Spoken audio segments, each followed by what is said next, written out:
Last Saturday, I woke up with no real plan, but then my mind had this really wild idea, and I decided to go on a last minute camp trip. And so by 10 a.m., my bag is being packed in a scramble. By 1:30, I'm on a bike, 30 pounds on my back, heading up a road I've never been on, and into a canyon that I somehow haven't explored in 20 years of living here.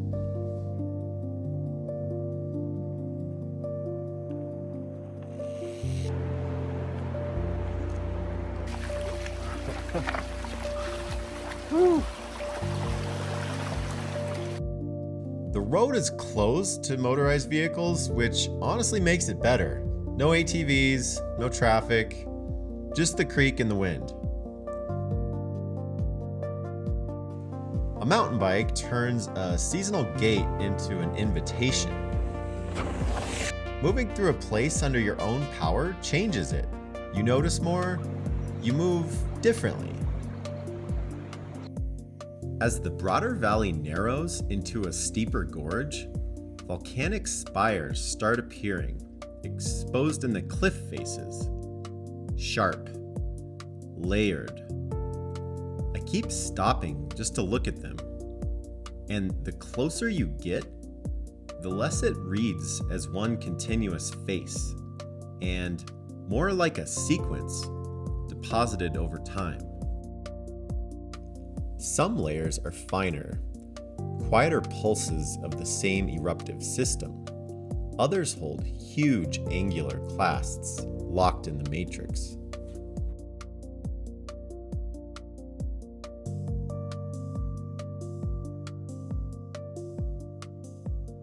What first looks chaotic starts to separate into layers, pulses, events. This only starts to make sense when you step back. This is an original survey map of the West Elk Mountains and vicinity, hand-drawn in the 1870s. One of the first formal attempts to document this landscape. I've been using it as a base to layer in more detail. The West Elk Volcanic Field spans about 620 square miles, roughly the same size as Kauai, Hawaii, an ancient, deeply eroded volcanic island. One volcanic landscape laid over another. These are the major rivers and drainages that bound the field. The Gunnison River to the south and Ohio Creek to the east. Like any survey working at speed across vast unmapped terrain, there are small errors here. Topo and Saboya Creeks are misplaced here. Those drainages are Tomichi Creek and the Cimarron River. But for a team on horseback in 1874, the broad structural picture is remarkably accurate. Now, watch what happens when we highlight the smaller drainages inside the field. The creeks aren't random. They radiate outward from a central high point like spokes on a wheel. Erosion self-organizes under similar constraints across volcanic fields, river systems, and biological networks. Once you see it, it stops being a detail. It becomes a pattern. This volcanic system was active around 30 million years ago, and it has since been heavily eroded over tens of millions of years. But its structure is still written into the landscape. Erosion didn't erase the story, it exposed it. But here's the thing about this map.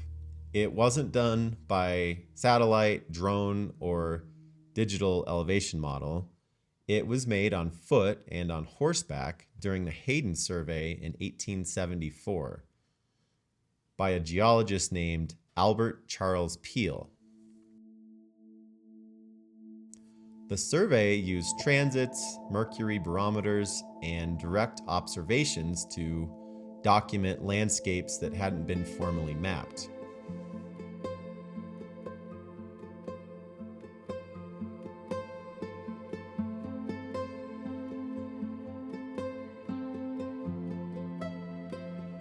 Standing on the eastern edge of this volcanic field 150 years ago, Peale looked up at the spires near Mill Creek and Ohio Pass and wrote that the breccia was, quote, eroded in the most fantastic fashion. Huge, castle-like forms, abrupt walls, spires, and towers.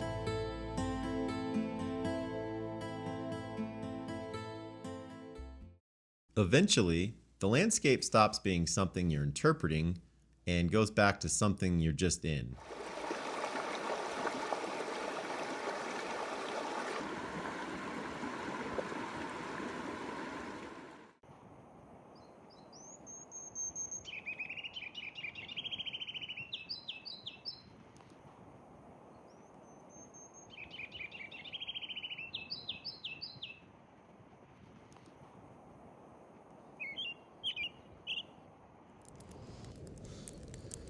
Well, we just got back from a gorgeous evening hike. Got a fire going.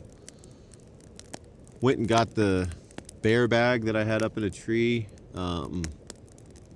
Got some water that I filtered. And I'm just getting ready to make some dinner. Tonight it's just a freeze-dried backpacking meal, but I did bring some bread too, so. But yeah, it's a gorgeous evening. Really nice to have a fire, and I think I'm gonna sleep good tonight. I'm pretty tired.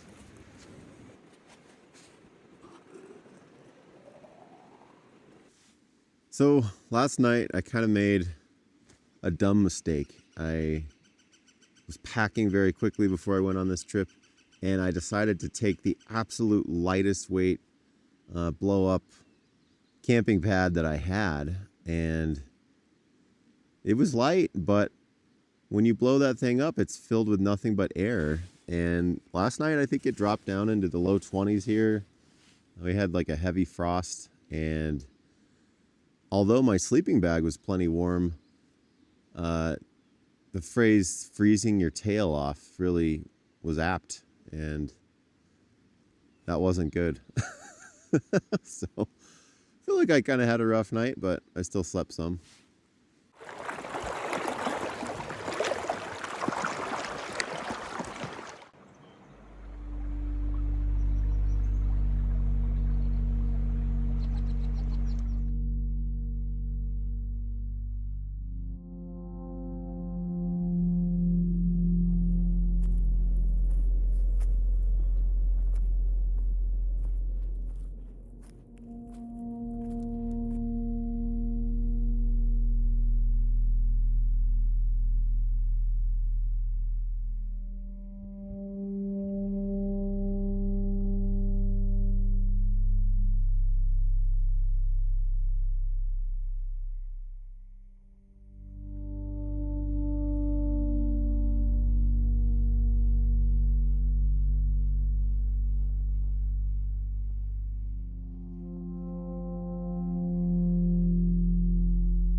Wow, that was really cool. We just saw some sort of grouse. I don't know if that was a sage grouse or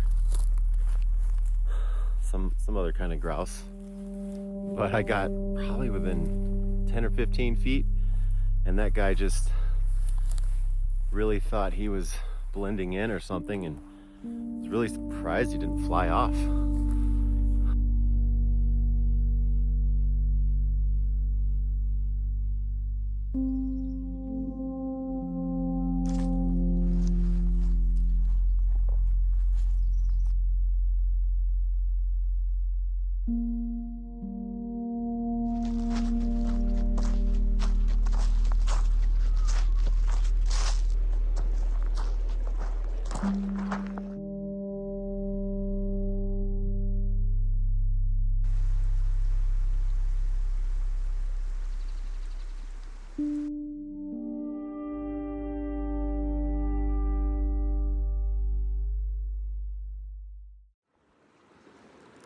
All right, I gotta motivate myself for the bike ride out of here, so need to get my heart rate up first. Here we go.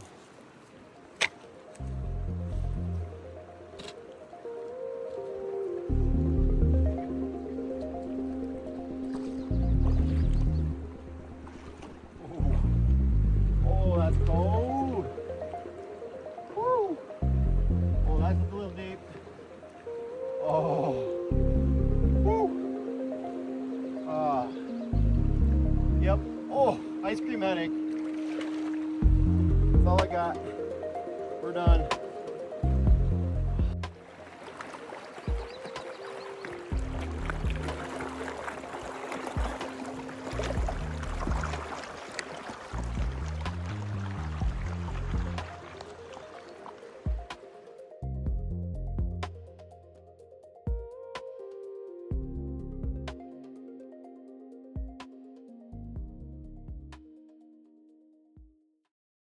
If this is your kind of thing, subscribe. More to come.